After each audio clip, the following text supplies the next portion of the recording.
रमज़ान शुरू होने से 15 दिन पहले मेरे पेशेंट्स मुझे बहुत सारे मैसेजेस भेजते हैं, बहुत सारे सवाल पूछते हैं और वही सवाल मुझसे कंसल्टेशन के टाइम भी पूछे जाते हैं। तो चलिए जानेंगे इस वीडियो में कि रमज़ान के दौरान आप अपना ट्रीटमेंट कैसे कंटिन्यू कर सकते हैं। अगर आप रोज़े रखना चाहते हैं तो आप उन्हें कैसे अपने ट्रीटमेंट के साथ में एक अलाइन करके कैसे रख सकते हैं। डाइट उस टाइम पे आपको क्या क्या करनी चाहिए, दवा कैसे खानी चाहिए, कैसे नहीं खानी चाहिए। हाय, मैं हूँ डॉक्टर नितिका कोहली और पिछले 20 सालों से मैं स्किन और हेयर के पेशेंट्स आयुर्वेदिक तरीके से ट्रीट कर रही हूँ। आज इस वीडियो में मैं बताऊंगी कि रमज़ान के टाइम आप अपना इलाज कैसे कंटिन्यू कर सकते हैं। जैसे कि हम सब जानते हैं, रमज़ान के टाइम पे रोज़े जो रखने की एक प्रथा है या जो लोग रोज़े प्रैक्टिस करते हैं उसे फास्टिंग के अंतर्गत हम समझ सकते हैं कि फास्टिंग करनी होती है और बहुत टफ फास्टिंग होती है, बहुत लंबी फास्टिंग होती है। तो उस समय पे सबसे पहला क्वेश्चन जो मुझसे पूछते हैं पेशेंट्स कि क्या मैम हम अपना ट्रीटमेंट कंटिन्यू करें। तो सबसे पहले ये जान लें कि अगर आप अपनी दवाएं ले रहे हैं तो दवाएं लेने का जो एक समय है, जो मान लीजिए आपकी फ्रीक्वेंसी 3 बारी की है या मैंने आपको कोई दवा दिन में 3 बार दी है, खाने से पहले दी है, तो ऐसा ना समझें कि आप वो मेडिसिन जो है नहीं खाएंगे। उसको लेने का एक्चुअली तरीका बदल जाएगा। आप अपनी कंसल्टेशन में या व्हाट्सएप पे अपना प्रिस्क्रिप्शन जो है वो रिवाइज करा सकते हैं कि रोज़ों से पहले आपकी जो दवाएं हैं वो उस हिसाब से सेट हो जाएं कि आपका जो खाने का टाइम होता है सिर्फ उसी समय में आपको दवा लेनी रहे। दवाएं आप इजीली ले सकते हैं। एक्चुअली में वो आपको हेल्प करेंगी कि फास्टिंग की वजह से जो आपको अगर कभी कोई पेट की समस्या या कब्जी या कोई दिक्कत ऐसी रहने लगती है वो नहीं होगी। इनफैक्ट आपकी फास्टिंग जो है वो आराम से निकल जाएगी। अगली बात जो हमें बहुत ज़्यादा ध्यान देने की है वो ये है कि एक्चुअली में हमें सहरी और इफ्तार यानी कि जो सुबह का समय होता है और जब हम अपना फास्ट खोलते हैं उस समय पे हमें क्या क्या खाना चाहिए।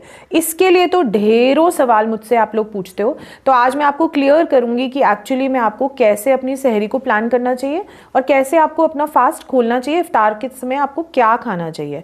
तो सहरी जैसे कि हम जानते हैं कि उस समय पर कोशिश होती है कि हम अच्छा सा एक हैवी मील ले लें, बट उसी समय पे ये भी देखा जाता है कि फ्राइड आइटम्स या बहुत स्पाइसी आइटम्स भी उस समय खाने में बनती हैं। तो आपको ऐसा नहीं करना है। आपको क्या करना है, आपको एक जो दिन की शुरुआत है उस मील में आपको देसी घी ज़रूर ऐड करना है। आपको कॉम्प्लेक्स कार्ब्स यानी कि जो ओट्स या जो ऐसी चीज़ें होती है जिससे आपको लंबे समय तक भूख नहीं लगती है, एक सस्टेन यानी धीरे धीरे मिलने वाली जो एनर्जी है शरीर को, जो एक आपको स्ट्रेंथ चाहिए वो मिलती रहे, ऐसी चीज़ें लेनी चाहिए। ड्राई फ्रूट्स का सेवन आपको करना चाहिए उस समय पे। अगर आपको दूध पीना है सहरी में तो वो आपको बहुत पहले पीना पड़ेगा और खाने से मेन फूड के साथ जो मेन खाना है आपका उससे थोड़ा गैप करना होगा। तो सुबह के समय कोई स्मूदीज यानी कि जो दूध के शेक बनते हैं वो सुबह सुबह नहीं लेने हैं, खाने के साथ नहीं लेने हैं। बहुत ज़्यादा जो शुगरी चीज़ें हैं, जो मीठा एकदम बहुत ज़्यादा होता है वो सुबह सुबह नहीं लेनी, वरना आपकी शुगर स्पाइक हो जाएगी। आपको कॉम्प्लेक्स कार्ब्स यानी कि ओट्स से बनी हुई चीज़ें या जैसे जवार से बनी हुई चीज़ें, ऐसी चीज़ें इंक्लूड करनी है। देसी घी आपको सहरी में अपने खाने में इंक्लूड करना है। ये बात हुई सहरी की। अब बात करते हैं इफ्तार की। इफ्तार के समय यूजुअली जो मैंने देखा है प्रैक्टिस में कि लोग अपना जो व्रत है, जो फास्ट है, वो खोलते हैं डेट्स से, खजूर से। बहुत अच्छी बात है, बट साथ ही कई बार मैं ऐसा देखती हूँ कि डेट्स के साथ साथ ही सारा मेन खाना भी कई लोग खा लेते हैं। तो हमें करना कुछ नहीं है, 1-2 डेट्स और वार्म वाटर, थोड़ा गुनगुना पानी आपने वो स्टार्ट करना है। उसके बाद थोड़ा गैप रखना है, लाइक 2 से 3 घंटे का गैप भी आप कर सकते हो, नहीं तो 1 घंटे का गैप रखना है और बहुत हल्का खाना लेना है, लाइक घर की दाल, रोटी, सब्जी, खिचड़ी, पुलाव, ये सब आप ले सकते हैं। अगर आप जैसे मेरी डाइट में मटन अलाउड है तो मटन बिरयानी अगर खाना चाहते हैं तो उसमें दही नहीं इस्तेमाल होनी चाहिए। घर की मटन बिरयानी बनी हुई आप खा सकते हैं। अगर अगेन इफ्तार के समय पे या रात को आपको दूध पीने की इच्छा होती है या कोई शेक, जैसे कि कुछ शेक्स हैं जो मैं आपको अलाउ कर सकती हूँ, वो शेक अगर आप पीना चाहते हैं तो अगेन आपको अपने खाने से 3 घंटे के गैप पे वो लेना है, क्योंकि इफ्तार के बाद हमें थोड़ा लंबा समय मिलता है कि आप खाना खा सकते हैं। और एक बहुत अच्छी बात अगर आप कर सकते हैं कि अगर आप अपना मील थोड़ा जल्दी खा लें, हल्का खा लें और टाइम से सो जाएं। देखिए, फास्टिंग करने का एक ही मतलब होता है, अगर हम इसका साइंटिफिक लॉजिक देखें, कि आपकी जो बॉडी है, आपका जो शरीर है, उसको एक नई जो सीजन में आप एंटर हो रहे हो आयुर्वेद के अकॉर्डिंग, आपकी बॉडी को उस समय पे अपने आप को रिपेयर करने का, मतलब अपने आप को ठीक करने का, आपके पाचन को रेस्ट करने का समय मिले। तो एक्चुअली में अगर आप ऐसा करते हैं तो रोज़े आपके लिए बहुत फ़ायदेमंद हो सकते हैं, आपका इलाज और अच्छा हो सकता है। क्योंकि देखिए स्पिरिचुअली भी आप बहुत ज़्यादा उस टाइम पे नमाज़ पढ़ेंगे, आप बहुत ज़्यादा अपने रिलीजन की तरफ आप डेडिकेटेड रहेंगे, मेडिटेशन में रहेंगे।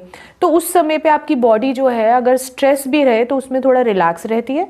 आप अपना पाचन अगर रिलैक्स रखेंगे तो दोनों चीज़ें मिलकर आपके इलाज को अच्छा कर सकती है। तो ये तो बात हुई सहरी और इफ्तार की कि आपको क्या क्या खाना चाहिए। इसके बाद शरबत जो है वो रमज़ान में बहुत ज़्यादा रोज़ों में चलते हैं। तो शरबत में एक बहुत ही कॉमन ब्रांड है जिसको मैं देखती हूँ कि लोग यूज़ कर रहे होते हैं, उसको यूज़ ना करते हुए आपको जो नॉर्मल रोज़ के ब्रांड्स होते हैं, मतलब गुलाब के जो ब्रांड्स होते हैं, जो उसका जो मिक्सचर होता है वो आप पानी में घोल के या दूध के साथ ले सकते हैं। आपको कोई भी ऐसी चीज़ नहीं लेनी है, आपको वो पढ़ना है उसका लेबल कि जिसमें कोई ऑरेंज जूस हो, कोई खट्टी चीज़ मिली हो, बेसिकली वो आपको नहीं लेनी है। अगर आप इस शरबत को दूध के साथ लेना चाहें तो वो हिदायत जो मैंने आपको दी कि 3 घंटे का गैप करें, उसके साथ आप ये शरबत ले सकते हैं। अगर आप कोई शेक पीना चाहते हैं तो गुलकंद शेक बहुत अच्छा है, डेट शेक बहुत अच्छा है। ये दोनों ही शेक टेस्टी भी बहुत लगते हैं। इसकी रेसिपी मेरे इंस्टाग्राम के चैनल पे भी अवेलेबल है और आप ये शेक्स इजीली अपने इलाज के साथ साथ इंजॉय भी कर सकते हैं। तो ये सारी हिदायतें मैं अपने पेशेंट्स को ऑलरेडी देती हूँ। अगर अभी तक आपकी इसमें कोई भी क्वेरी थी जो आपको सॉल्व नहीं हुई है तो आप अपने कमेंट बॉक्स में छोड़ सकते हैं और रोज़े अपने इजीली एंजॉय कर सकते हैं, बिना टेंशन के अपने रोज़े रखें। जो बातें मैंने बताई हैं उनका ध्यान रखें तो आपका इलाज सही भी चलेगा और हो सकता है कि आपको बेहतर रिकवरी भी देखने को मिले।